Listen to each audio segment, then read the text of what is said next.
Greetings, kitties! Welcome back to Keepers of the Crypt, our Tales from the Crypt podcast that delves deep into the dungeon of horrifying delights that Tales from the Crypt always had in store for us.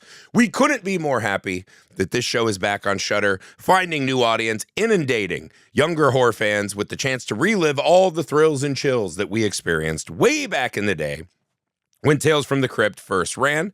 Before we dive into today's episode, a little bit of business. People, please go find Misfit Parade on YouTube. That's our channel. You could subscribe there. You can find this podcast, our short films, other cool stuff we have over there, including our sister podcast, the Messed Up Movies Podcast. Now, if you are a Tales from the Crypt fan, there is no possible way you don't love some messed up movies. So if you could, again, go subscribe to Misfit Parade's YouTube channel and help us support the Messed Up Movies Podcast as well, that would mean the world to us. You can find the Messed Up Movies Podcast and Keepers of the Crypt wherever you find pods, Spotify, Apple, ratings, reviews, stars, shares, all the things, guys. That helps us out enormously. We find ourselves today, Season 2, Episode 6, The Thing from the Grave. When an abusive agent learns that his sexy model of a girlfriend is cheating on him with a photographer, he kills him and later kidnaps his girlfriend, but soon learns that love is more powerful in death. This episode is directed and written by the legendary Fred Dekker of Monster Squad fame, starring Miguel Ferrer, Teri Hatcher, and of course, John Kassir as the Crypt Keeper.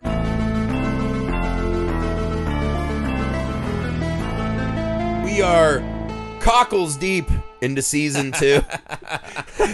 Season 2 is quite the kind of the cock holding season, isn't it? Yeah, this is cockles and cuckolds. That's the theme of not cock holding. And cock holding, depending on who you are. This is the I'm mad at my love life season for sure. Somebody got cheated on in that writing staff. My theory is, that the writer's room just experienced a rash of cheatings and divorces. And so, they're going to get their revenge in the movie. So this is the block of episodes right now. So we are on Season 2, Episode 6, The Thing from the Grave. This, again, is a treating women like a piece of meat for two dogs to fight over tale. Yeah, that's probably a pretty good summary of it. So we have a slick dick photographer who's trying to pick up Teri Hatcher, who was we talked about this earlier. Teri Hatcher was one of my first public erections. Yeah, it took me a minute to remember who she was. So I actually Lois had to look and Clark. Up. Yeah, Lois and Clark. Yeah, right. That took me way back. And then, was it Real Housewives? With the Superman who would now vote to deport Superman, right? That's a weird throwback in TV history. But yeah, so that was her. So I kind of liked her.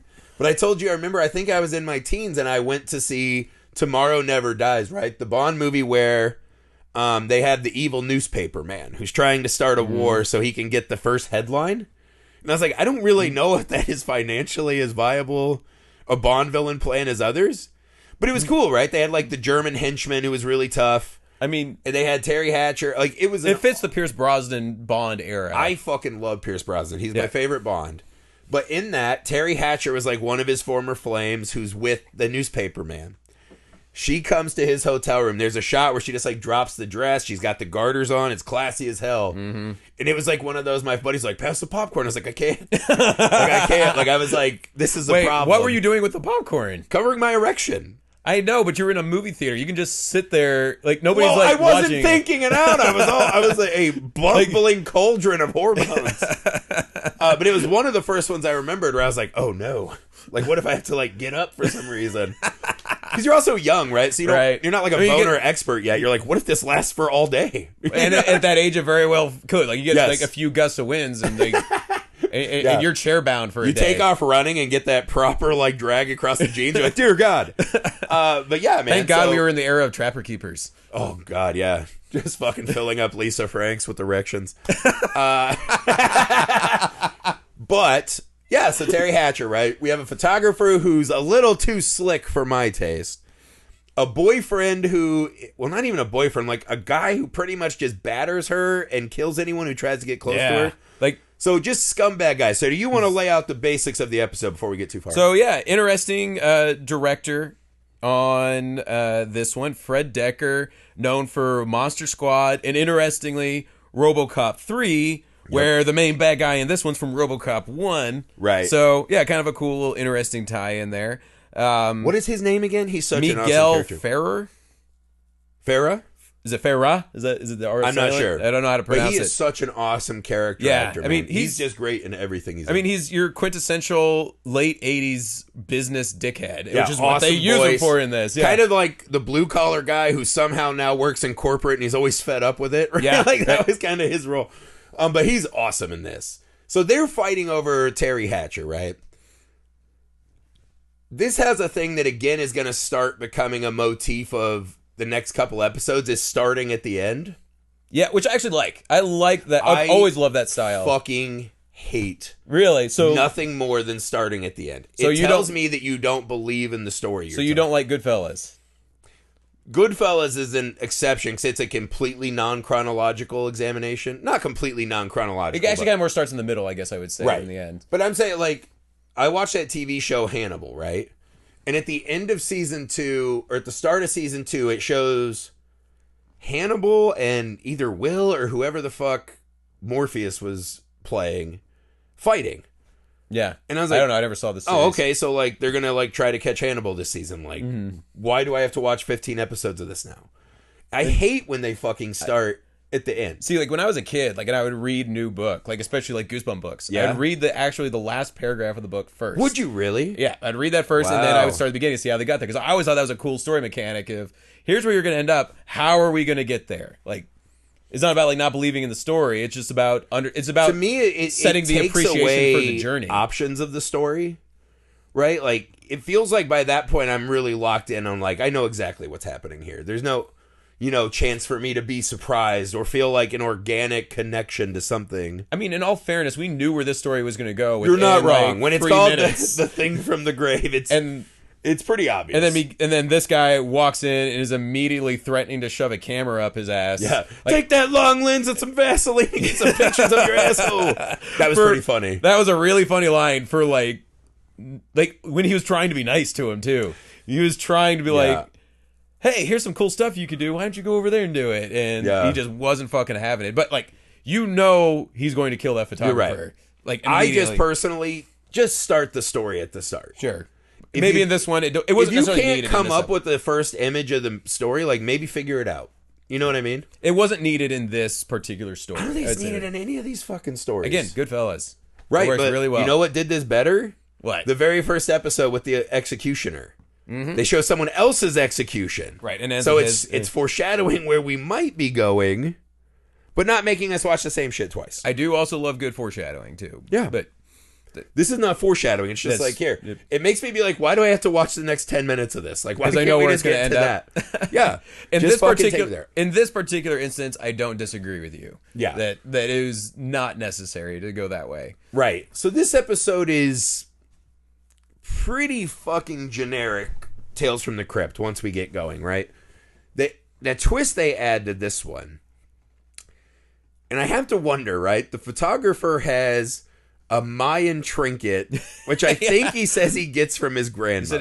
He said his grandma got it from a like shopkeeper. Like, yes, and from some bazaar. I think. Did any part of you think that he has a plethora of those necklaces around, and he runs it? Sounds like that is a pretty fucking strong and immediate foreplay move. It's like here's this Mayan promise necklace. Do you want to what? Yeah, this super unique thing that's very special to me. We haven't even clapped it yet. That is magical, and I want you to have it. Like, right? Like if he's doing like the "Catch Me If You Can" thing. Like, I'm gonna make a promise to this? you now. Right? Like, what? And the game is if you make a promise while you're touching or holding it, that promise will always be kept. Right. Which then turns the photographer into a zombie. Right, because he says, like, I'll always protect you. Like, when he gives it to because we were laughing. This is essentially the white people in Jamaica episode from, like, 3 episodes ago. Right, yeah. It's better. This episode's better done than that Lover episode. or someone gets killed, comes back and gets revenge. This is like a classic Tales from the Crypt. We need to, classic they'll come back to many times. We need to have a tally board of how many times this particular trope has been done. I'd be shocked if they don't have 10 episodes of lovers coming back from the grave to kill someone. Yep. Like, it has to be a ton. Yeah. I don't disagree. Just like different variations of that. Right. And so this one, I wouldn't say it's generic and basic, but it has just enough fun in it that I wouldn't say this one is an off episode, right? Because, again, the cast is very good. Right. The cast makes this episode, for sure. Again, the abusive boyfriend is just so fucking revolting, right? Again, just carrying the episode. Fucking kidnaps her and, like, seemingly puts her in, like, this weird lingerie and is working a camera, and so God only knows what the fuck his plan was with her. Right. It seemed like he was going to rape her and kill her. Like, that's what his plan was. But, like, yeah, like, his full thought-out process in his mind, I don't even want to know. Yeah, he was going down a dark path, right? Yeah. He'd already shot this other guy.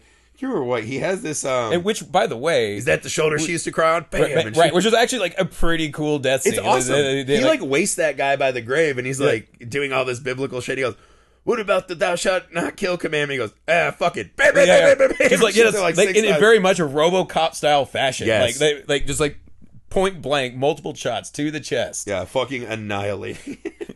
And then, like, he's probably already dead, but he's still, like, talking to him, like, the last thing I want you to know before you go to hell. What do you say? Like, she's mine? Is that what it says? The last thing I want you to think about is I'm sending you to hell, is that she is mine. Yeah. Right? And it's cool because later he is summoned as a zombie protector because now she's getting raped. I don't know why he wasn't awake earlier and, like, shambling towards the city. Right. What was the triggering event that woke him up? Like, she should have been rescued a long time ago. I'm guessing when he hit record on the camera, that was, like, the magical, like, switch that was thrown.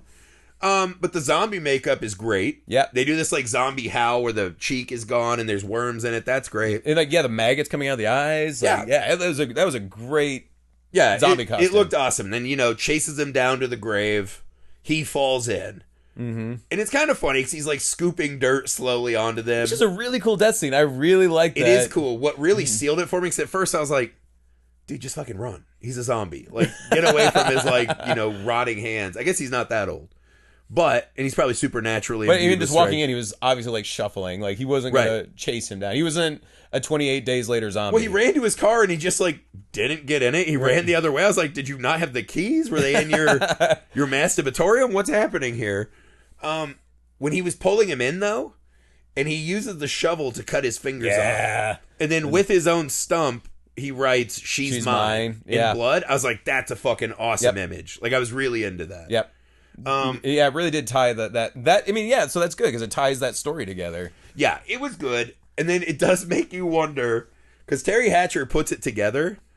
So I'm like, is she now just going to become this supervillain? Like, how many wishes are held by this necklace? Is she just going to try and intentionally get in trouble just to make him? Or the next time she dates, it's like, you can never hit me or do anything bad to me. Yeah. I mean, and she just is like this puppet master for the ages. You know what I mean? Or she's like at a 7-Eleven, like, you have to promise me that if you think I'm cute, I get 3 free Slim Jims. Right? She's just chiseling the system across the board with her newfound genie powers. But yeah, like I said, it's a fairly generic episode that just has good performances. Right. And that final image is pretty good. This is one of those, I've been thinking about these in this context now, right? So when we're binging them, it's different, right? We've seen them, we're older, we're like going back in time. I put myself in the mind, if you blocked out schedule time, when these were airing, you had to be at the TV when these aired, or you didn't get to see them.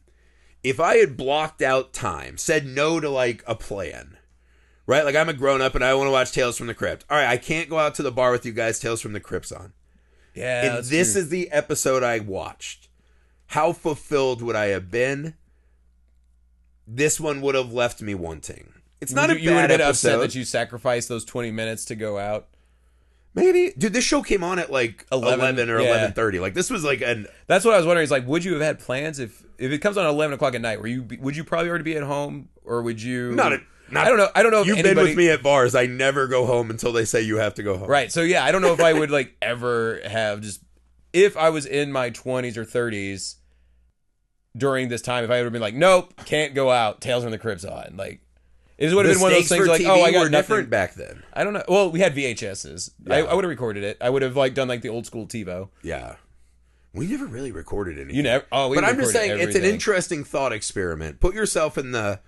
I made special time to watch this, which is something we haven't dealt with in ages. Right.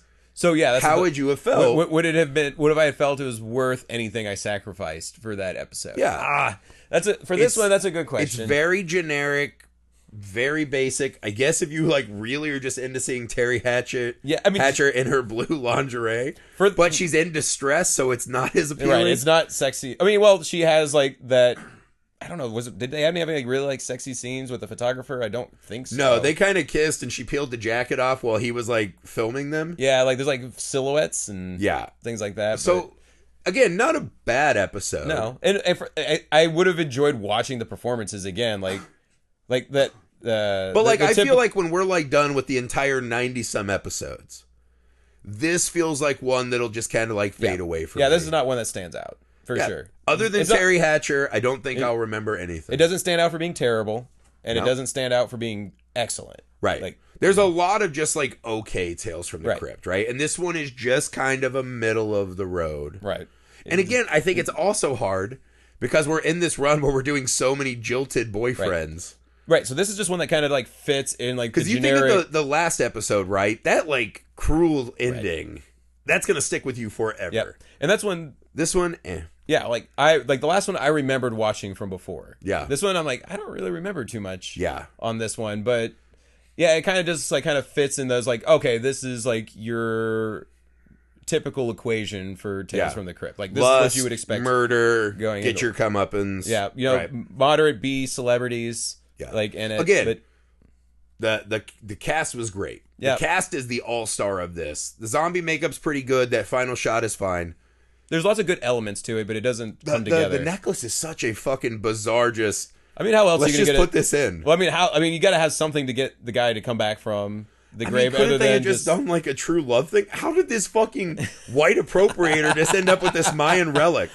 We're just supposed to believe it's innocent? Was his grandmother like a slaver? Right, yeah. It's like, how did grandma actually get that? Yeah. What Mayan descendant would give some random white person a super magical trinket? How about this? Why didn't the grandma give it to him and say, put it on, and then say, I promise you will never face harm? Right, exactly. Like she could have like, what are the limits of these wishes, right? So it is such a weird fucking... Shit, she could have made him bulletproof, but like, thanks, Grandma. It reeks of a second draft where they just added something in to explain. I mean, it's... Where they were just sitting there thinking, like, how do we make this guy come back from the dead? It's kind of stupid. Right. Like, it's kind of stupid. You could have just... Like, my wife has that stupid word art, right? A love story truly never ends. And she's like, that's beautiful. And my friend Sam goes, that's terrifying. That's like vampires and shit. And I was like, yeah, exactly. You could have just done that. So, yeah. Middle of the road episode. It's fine. It's fine. It doesn't excel at anything that makes it Tales from the Crypt, Tales from the Crypt. It excels in a lot of different small points, but again, it just doesn't come together. Right. Isn't this the one, though? The thing that you will take away from this is the Crypt Keeper having his play dead porno. Was that the one that he had? Yeah, I was like, wow, that's... Yeah, play dead, and I was like, wait, what is that?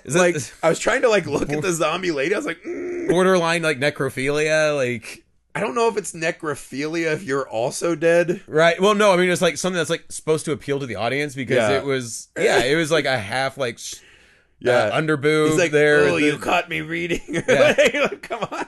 Yeah. The fact that he didn't make a boner joke, I thought was a missed opportunity. Oh, yeah, you're totally right. I thought that was a bit of a miss. I don't know if they could do that back in the 90s. If that would have been HBO. If that would have been a step too far on HBO. No. They'd be like, this isn't real sex. You can't make a boner joke. They could have definitely made a boner joke. Maybe it was just too low. I don't know if the Crypt Keeper ever made any sexual jokes. Like, which is weird when you think about it. He's looking at a play dead. No. I get that. That's a sexual joke. No, I'm just saying, like, it's just weird that they never did that. Like, especially when you do, like, a movie like Bordello of Blood. Yeah. And there's, like, the Crypt Keeper never once makes a sex joke. Yeah. It's a good question. I wonder why they never would have done that. But yeah, no, it's funny. That is the most memorable thing is the Play Dead magazine to me. That is just a bizarre and weird choice. But that's it, guys, for The Thing from the Grave here in Season 2. So join us next week for another stellar tale from the crypt. Maybe. We'll see. Next week's episode might be. I mean, we'll have a lot to say about that. Stellar will not be one of the adjectives we use. But still, every Tale from the Crypt is worth watching. It's always fun to dish. It's always enjoyable. Like, I've never been mad I've watched an episode of Tales from the Crypt. That's correct. There you go. So join us next week for more. If there's anything we can do for you guys to make this show more awesome for you, if there's anything you want us to try to add to the show, right, guests to reach out to, anything like that, let us know and we'll see what we can do, man. We want to make this show awesome for you guys as well. So thank you guys very much, and we'll see you next Saturday. Good evening, everybody.